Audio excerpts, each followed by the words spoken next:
So, Top Gun Maverick. This is the long awaited. Well, I shouldn't say awaited because I don't know how many people are asking for a Top Gun sequel, but it is Mm. the I kind of. mean, I mean, I guess the Navy's recruitment department. Yeah, I mean, you know what I mean. I guess the Pentagon was like, you know what the world needs right now, another Top Gun movie. You know what I mean? We're gearing up already for World War III. Got to inspire some new recruits. So let's come out with a new we Top need a Gun. little bit. We need a little bit more overtly jingoistic propaganda in order to drive up recruitment. Yeah. So why not? Let's come out with another Top Gun movie.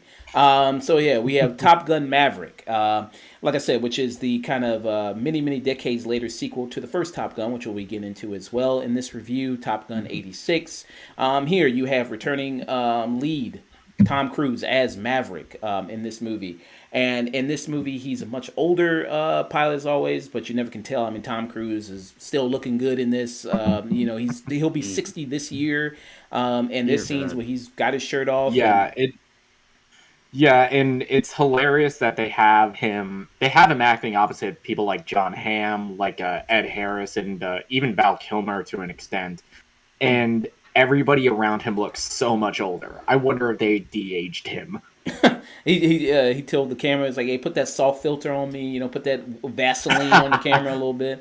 Put Uh, that fucking Vaseline on that goddamn lens. yeah, but he looks, yeah, Started screaming at the DP like he did at those COVID violators on the set of Mission Impossible. yeah, smear that Vaseline on the screen, still make me look like I'm 24 again. Yeah, why not? But yeah, I have ran out of the blood of the innocent. I need goddamn Vaseline on the camera.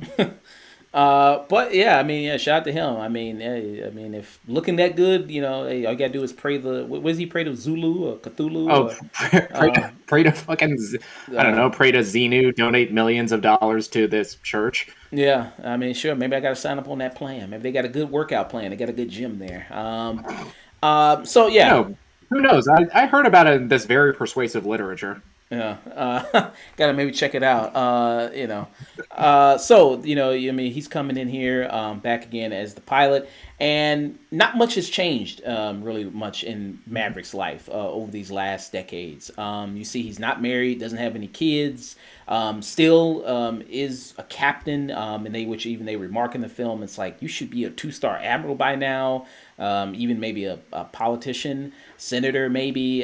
You've kind of been stuck at this point in your life, for all these years when most people have advanced. Like his former wingman in '86, Top Gun.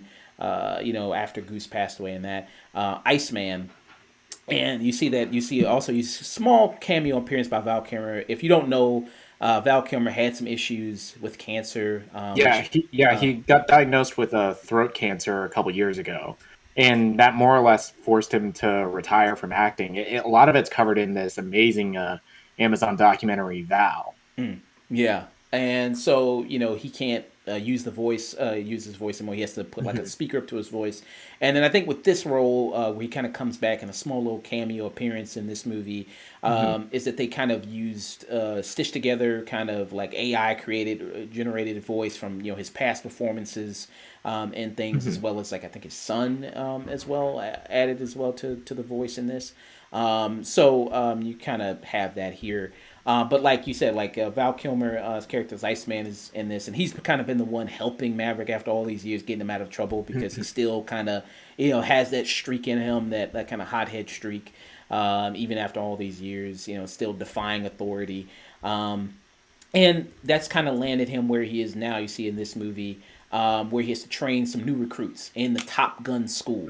And one of those kind of, you have a nice cast of characters here, younger characters who come in who are the best of the best. Top Gun, if you go to this school, you are one of the best fighter pilot, Navy pilots out there, and top 1%. So he's been kind of called in to teach these recruits all the ropes and help them with their mission to fight the enemy. Who is the enemy? We don't know, but It doesn't.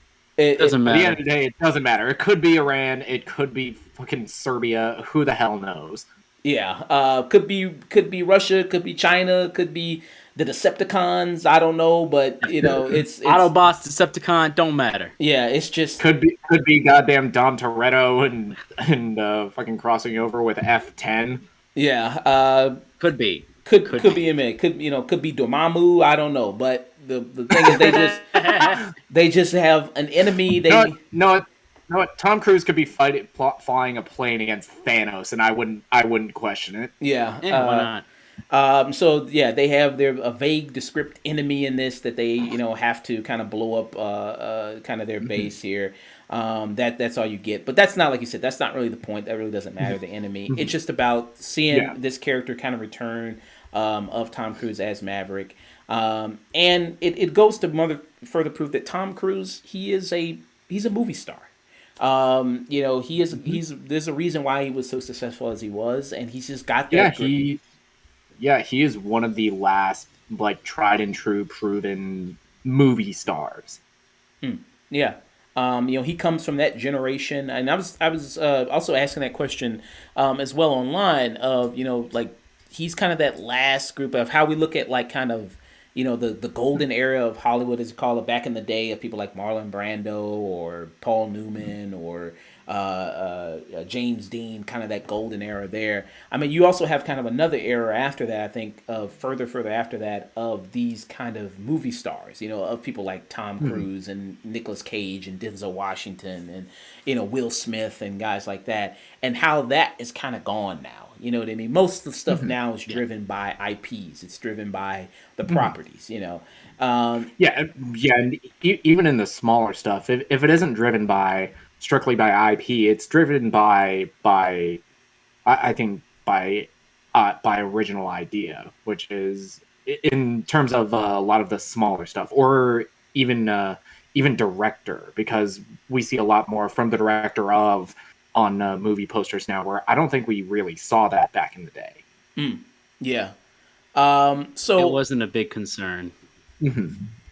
Yeah. So I think To where now you have a film like Nope. The big selling point is from Jordan Peele, the director of Get Out and Us. yeah, exactly. That's kind of like the big selling point with that movie.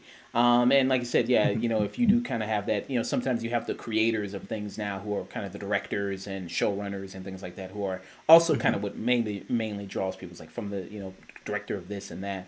But yeah, I mean, in watching this movie, I think it goes to show you why Tom Cruise, is as big of a star as he is, because he's just got that thing about him, that it factor about him. And I think with this movie, what it does, that's a vast improvement over the '86 version, and we'll get into that, like I said, discussing that. I think it adds more depth to things, and it's not just such a real macho machismo '80s kind of thing, which I think a lot of the first one was.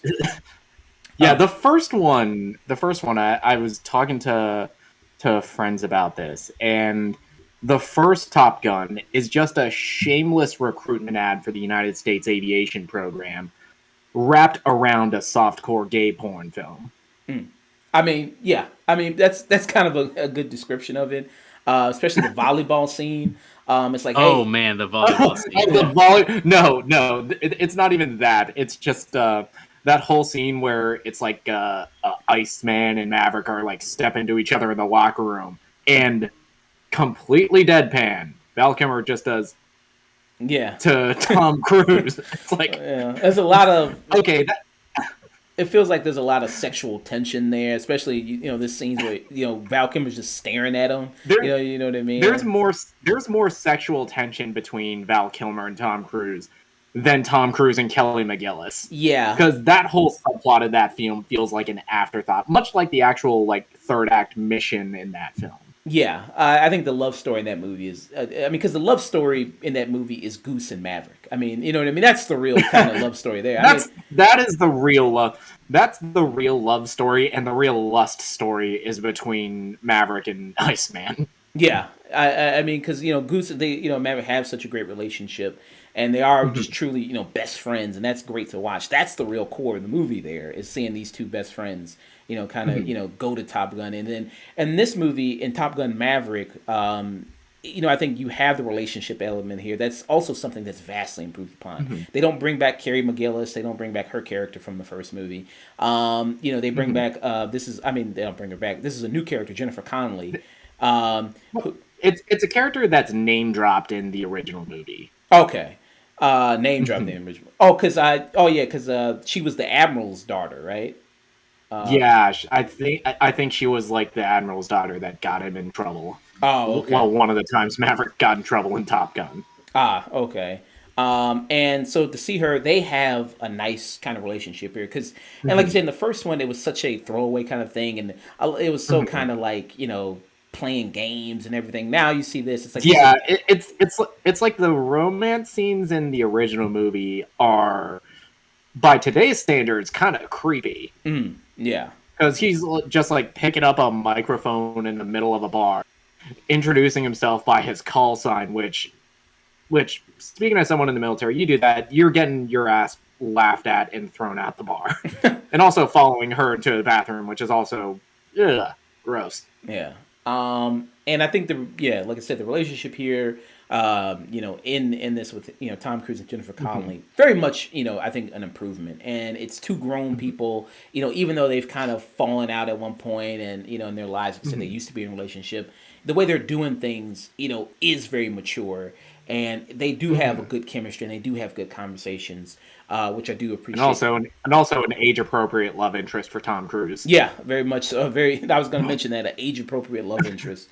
And then with these new cast of characters, so you have Miles Teller, who is the son of the Goose character in the first Top Gun, and his call sign is Rooster. But I guess they have a thing for chickens in that family. I guess very much like kind of chickens there. Also, you have kind of Hangman, who is kind of a character that really reminds me of what he would be definitely fit in the '86 movie. Like definitely a person who would fit in that. And Hangman is played by Glenn Powell, who you might recognize from that Netflix film Set It Up, or from that show Scream Queens, aka the single best character that Ryan Murphy has ever written. Okay. Oh yeah, I remember. Yeah, I watched that show, Scream Queens. I remember that. Yeah, he was solid in that show. You also have as the great Chad Radwell. Yeah. You also have like another character, Phoenix, in this, who I think has the best call sign. I think her and Payback, the guy who plays Payback, those I think two of the best call signs in this movie. The guy with the worst one, I think, is Fanboy. Like I don't know what the fuck that one was. Well, that's the thing with military call signs. None of them are meant to be cool. They're meant to be like a dig at something that you may have done in the past. Okay. Because like the idea that the name Maverick, seems like he's a Maverick in the system. Nah, like Maverick is meant to be. You don't follow any rules. You don't follow rules, and you don't follow rules, and you've probably gotten people killed. Yeah, he's a Maverick. Watch out. Same with something like Hangman. Exactly. Yeah, guy's a problem. Which they even mentioned that. Yeah, that's why they call him Hangman, because he'll hang you out to dry. Yeah. He'll hang you out to dry. So I appreciate these new kind of cast members kind of coming in here. I think they do a good job. I mean, really, it mainly focuses on the Miles Teller character, Rooster, and kind of his relationship with Tom Cruise, him being the son of his former.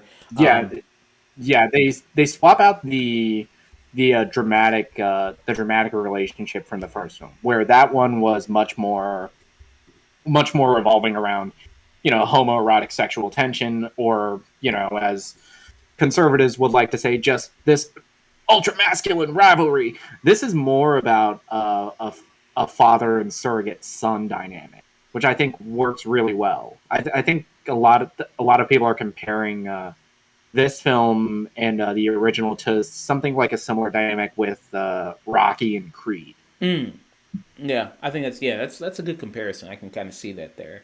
And to see kind of that's really where the main focus is in. Kind of some of the other supporting cast, like with Hangman or Phoenix, and then kind of goes down the line with Payback and Fanboy and some of these other supporting casts. they don't really get that much time, when you get beyond kind of those other characters. Like when you get to kind of those real tertiary kind of supporting characters, like, like I said, Payback or Fanboy. They get some moments, but mostly, like I said, it's between kind of those members. And then there's even a rivalry between Hangman and between Miles Teller's character Rooster, which is reminiscent kind of a rivalry there that you see in the first movie. I thought was kind of handled nicely.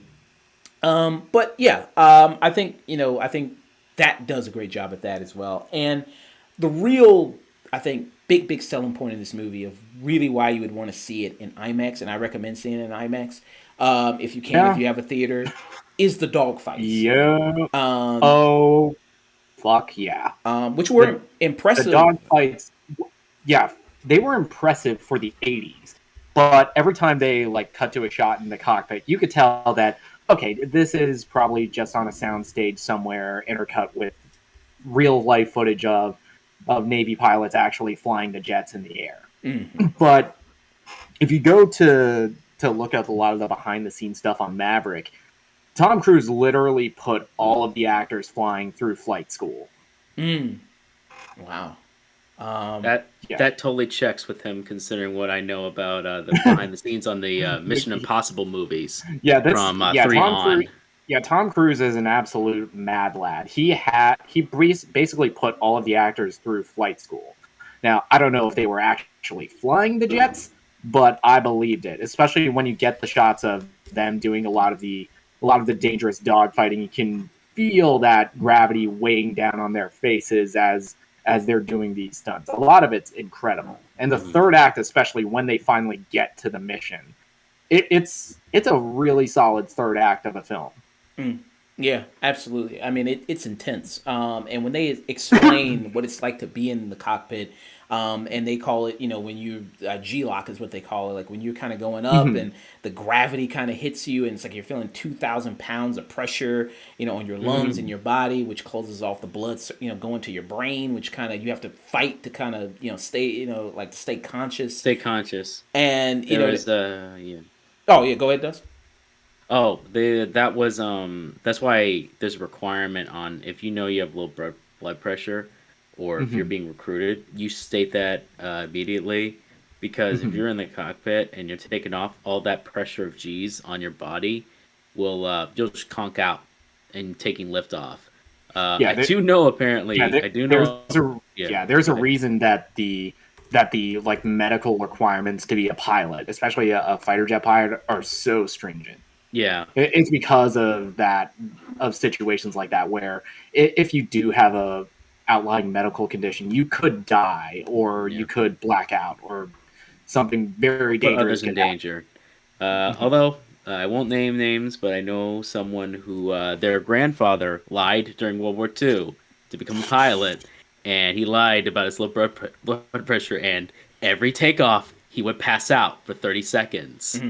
Every single time, and then he'd wake up mid-flight, and he's like, "All right, I'm back in." And he did that during all of World War II. Oh, jeez. That was just because he lied, because he wanted to fight. He wanted to fight for his country. Jeez. But yeah, I mean, that is absolutely terrifying. That's absolutely scary when they kind of explain it. And when you actually see it in action is also kind of, also very terrifying. So I think that's very intense. You know what I mean? And I mean, like I said, it was impressive in the 80s. I mean, going and watching the 86 movie, yeah, it's still kind of cool to see them kind of do it. And some scenes I think still hold up.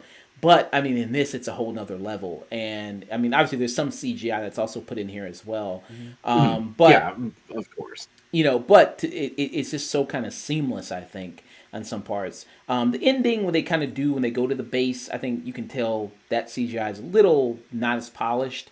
But I still think when you see the dogfighting, when they do their kind of, when it comes, their dogfighting, especially when it comes to the ending, which the ending of this is very much Star Wars, New Hope, trench run type thing. It very much is the exact same kind of plan and everything to it. I was expecting someone to say like, yeah, I shoot womp rats like that. They're the same 2 meters. Like, yeah, that's no problem. I shoot womp rats like that back in my home. I was expecting somebody to say something like that, because it's like basically kind of the same plan. But badass too.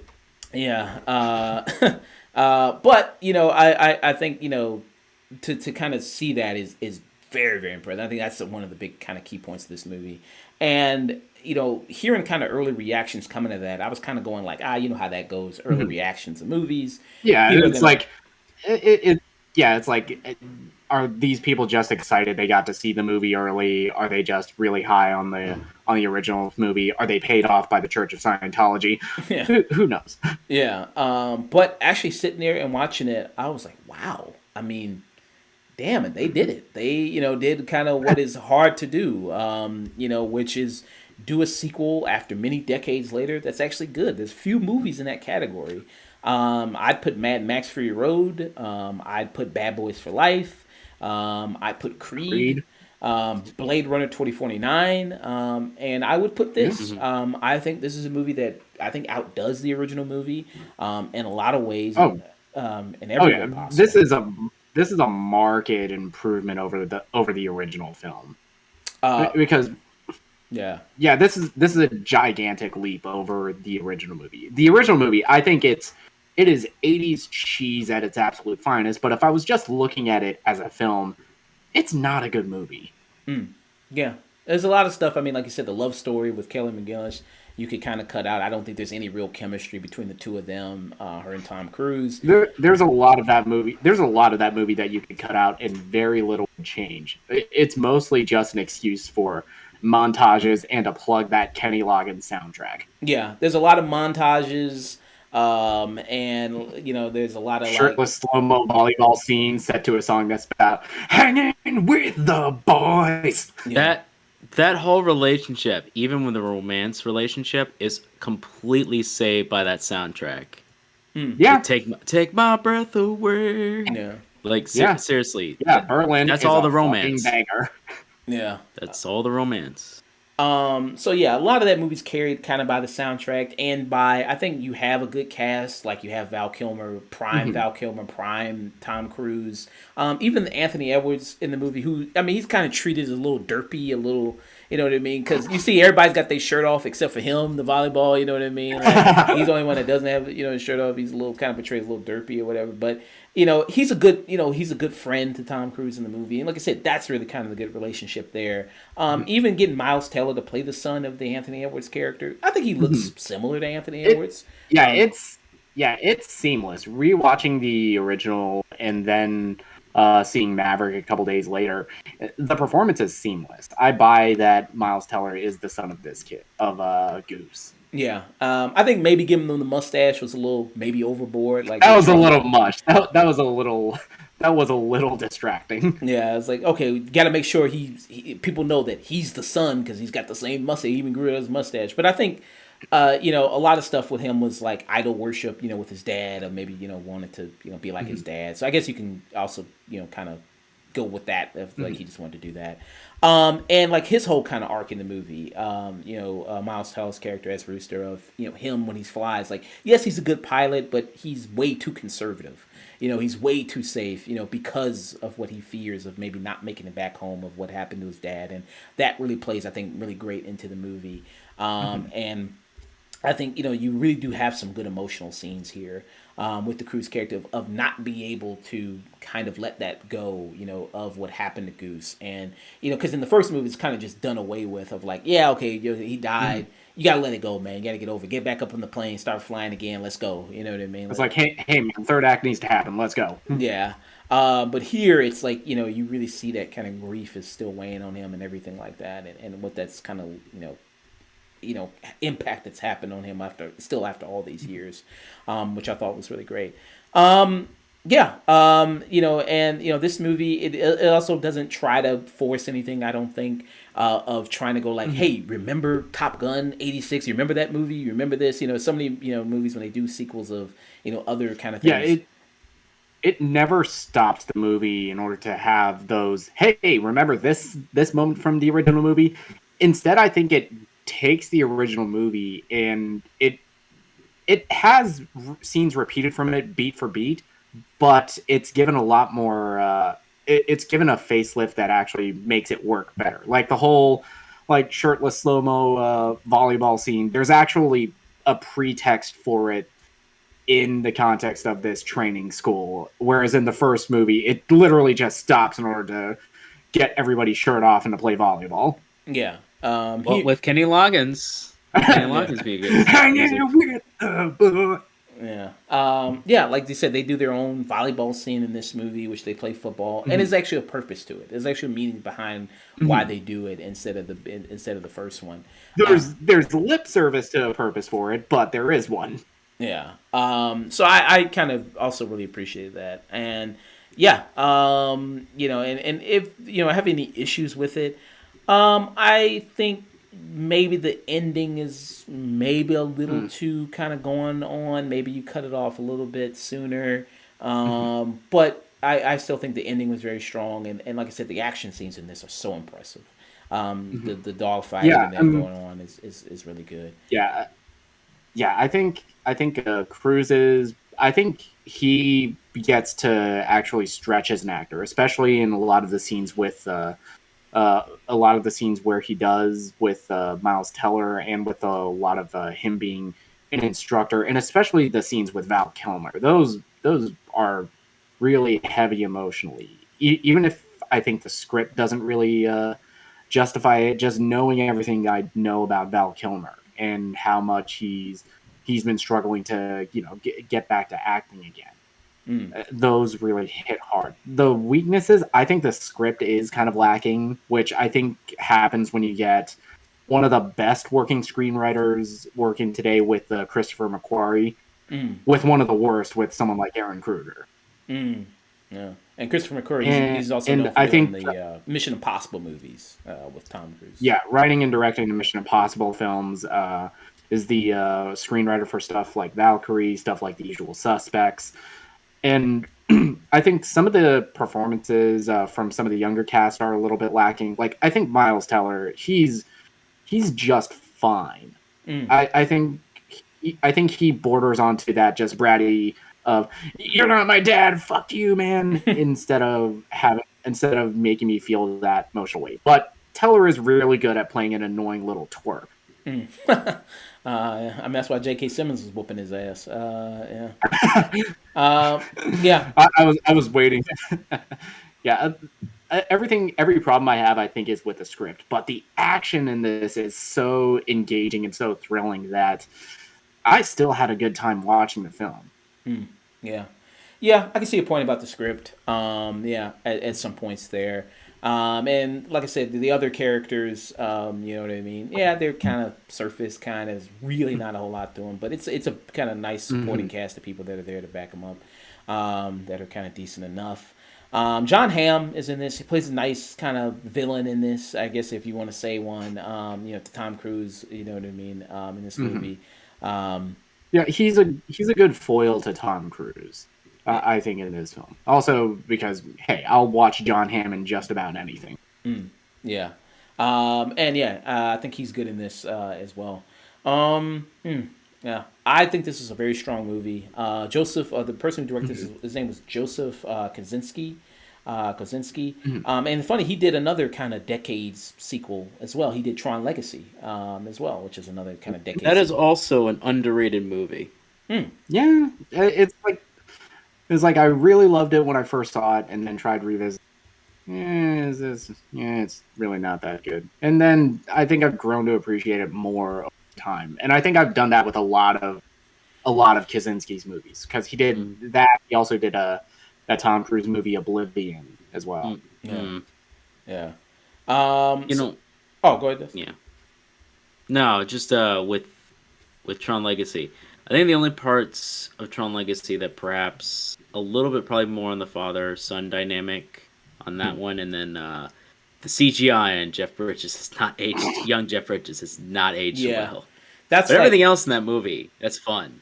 Yeah, that's like when they were just kind of getting into the whole that was just starting with the aging. Yeah, I was waiting for that joke in Chippendale Rescue Rangers. But I love this movie a lot. I think it is a very great sequel, and can be considered one of the best sequels out there. Definitely. So I would give it a very strong tune in for me.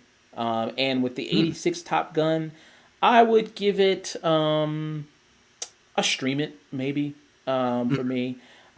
Nick, what about you? I actually concur with you. I think the original Top Gun, it is it is gloriously 80s cheesy in the best possible way.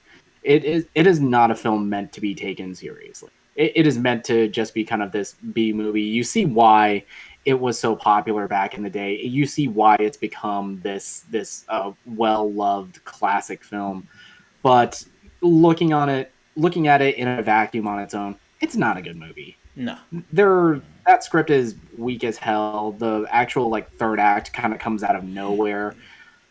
But the action is really well directed, and a lot of that is owed to Tony Scott. Maverick, I think it is leagues better than the original movie. I think the action is perfectly updated. It's some of the best aerial combat I've seen in a film in a very long time. Every problem I have with the film, it's all comes down to its script, and I think some of the young actors aren't really pulling their weight as much as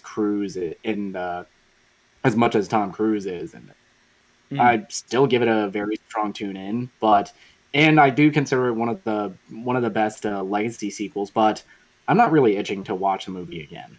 Do you think it should have been a little bit shorter at coming in at 2 hours and 17 minutes?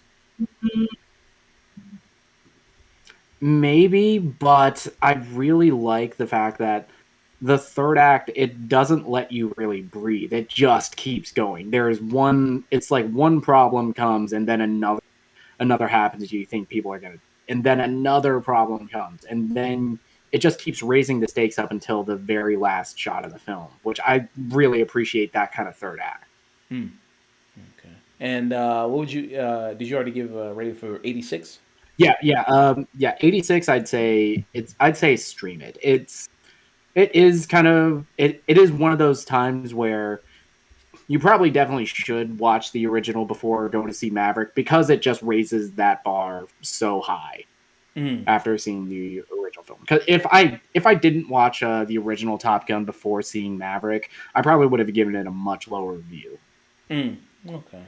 And that brings up a good point, and people might ask, well, do I have to see the first Top Gun? I mean, the first Top Gun is a very easy story. I think you can get that and grasp that from just watching Maverick. Yeah, and people aren't watching the original Top Gun for its story because there really isn't one. Yeah, I think you can easily grasp that in this Maverick movie of like, okay, all the backstory and everything like that from just watching this one. So I don't think it's necessary to really go and watch the first movie if you really wanted to.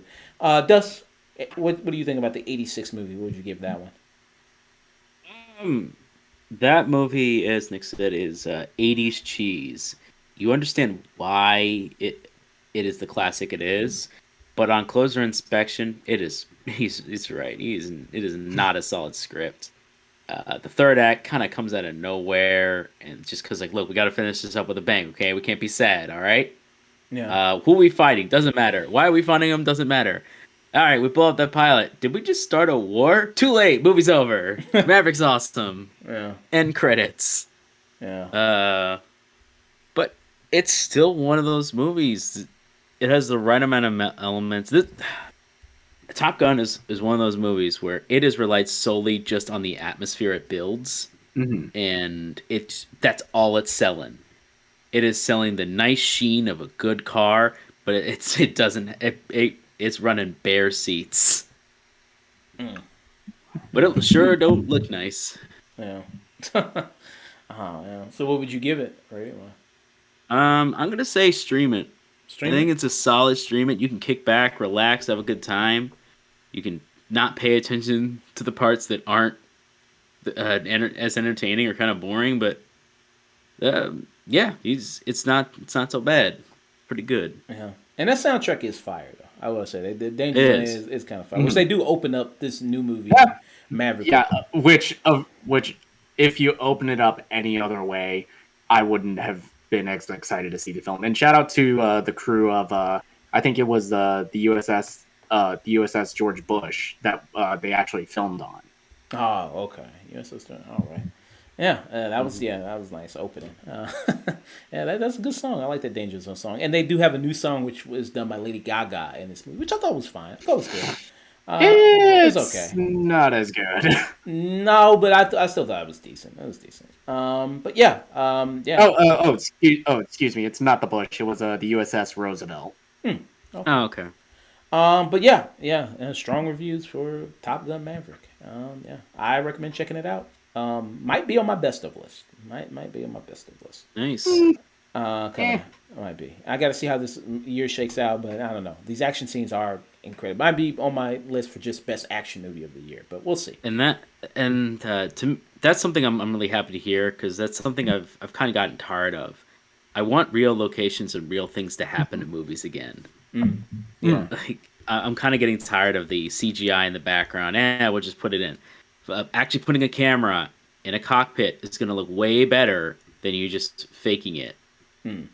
Yeah, I much appreciated that too. And this is tracking to do a big opening. I think they said this is tracking to be the biggest opening of Tom Cruise's career, actually, with this movie. They know what they're doing. It's Memorial Day weekend. Of course, they wanted something big and patriotic for it. The only way they could have possibly made it was they put it around July 4th. Yeah, that's it. Yeah, so Memorial Day or July 4th. America. Yeah.